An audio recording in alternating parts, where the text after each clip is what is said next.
আসসালামু আলাইকুম আরহামতুল্লাহি আবারাকাতু।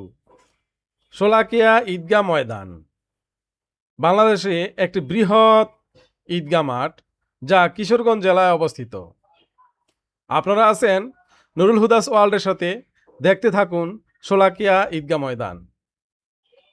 শোলাকিয়া ঈদগাহ ময়দান বাংলাদেশে অবস্থিত একটি বৃহৎ ঈদগাহ, যা কিশোরগঞ্জ জেলা শহরের পূর্ব প্রান্তে নরসুন্দা নদীর তীরে অবস্থিত।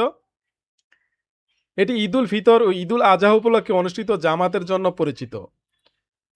শোলাকিয়া ময়দানকে দেশের বাংলাদেশের বৃহৎ ঈদের জামাতের স্থান হিসেবে বিবেচনা করা হয়, যেখানে প্রতি বছর বিপুল সংখ্যক মুসল্লি নামাজ আদায় করেন। বিভিন্ন সূত্র অনুযায়ী 2025 সালে ঈদ উল ফিতরের জামাতে প্রায় 6 লক্ষ মুসল্লি অংশগ্রহণ করেন বলে জানা যায়।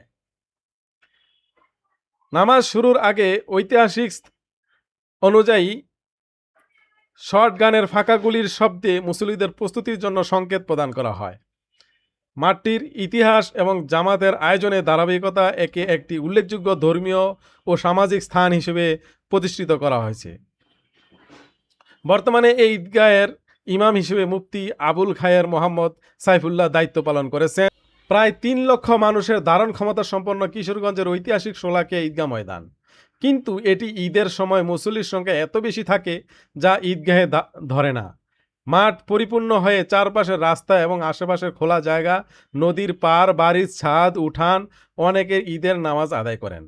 এভাবে জনস্রোতে রূপ নেয় শোলাকিয়া।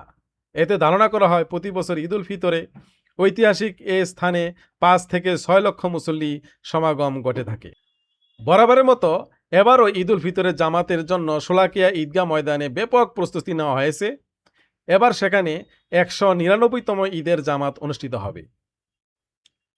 মুসল্লিদের জন্য এবছর 5 স্তরে নিরাপত্তা দেবে আইনশৃঙ্খলা রক্ষা বাহিনী।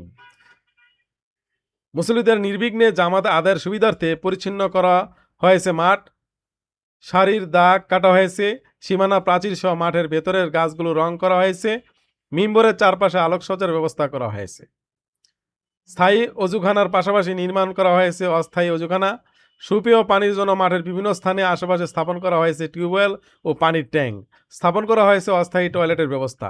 এছাড়া মুসল্লিদের স্বাগত জানানোর জন্য নির্মাণ করা হয়েছে বেশ কয়েকটি তোরণ। শোলাকিয়া মাঠ আগত মুসল্লিদের সুবিধার্থে ঈদের দিন কিশোরগঞ্জ, ময়মনসিংহ ও ভৈরব কিশোরগঞ্জ লাইনে শোলাকিয়া এক্সপ্রেস নামে 2টি স্পেশাল ট্রেন চলাচল করবে। শোলাকিয়া মাঠে 265 সারির প্রতিটিতে 500 করে মুসল্লি দাঁড়াবার ব্যবস্থা আছে। ফলে মাঠের ভেতরে সব মিলিয়ে 1,32,500 মুসল্লি নামাজ আদায় করতে পারবেন। তবে ঈদ উল ফিতরের সময় দেখা যায় আশেপাশে সড়ক, খোলা জায়গা, এমনকি বাড়ির উঠানের নামাজ আদায় করেন মুসল্লিরা। এভাবে সর্বমোট প্রায় 3 থেকে 5 লাখ মুসল্লি সমাগম ঘটে থাকে। এই মুসল্লিদের সংখ্যা প্রতি বছর বেড়ে চলছে। শোলাকিয়া ঈদগাহর ব্যবস্থাপনার জন্য 51 সদস্য বিশিষ্ট কার্যনির্বাহী কমিটি গঠন করা হয়েছে। ঈদের নামাজের জন্য সব ধরনের প্রস্তুতিমূলক কর্মকাণ্ড এই কমিটি করে থাকেন। ইসলামের ঐশী বাণী প্রচারের জন্য সুদূর ইয়েমেন থেকে আগত শোলাকিয়া সাহেব বাড়ির পূর্বপুরুষ সুফি সৈয়দ আহমেদ তার নিজস্ব তালুকে 1828 সালে নরসুন্দা নদীর তীরে ঈদের জামাত আয়োজন করেন। ওই জামাতে ইমামতি করেন সুফি সৈয়দ আহমেদ নিজেই। অনেকের মতে মোনাজাতে তিনি মুসল্লিদের প্রাচুর্যতা প্রকাশে 1.25 লাখ কথাটি ব্যবহার করেন। অন্য মতে সেদিনে জামাতে 1,25,000 অর্থাৎ 1.25 লাখ লোক জমায়েত হয়, ফলে এর নাম করা হয় 1.25 লাখি। পরবর্তীতে উচ্চারণের বিবর্তনে 1.25 লাখিয়া নামটি চালু হয়ে যায়।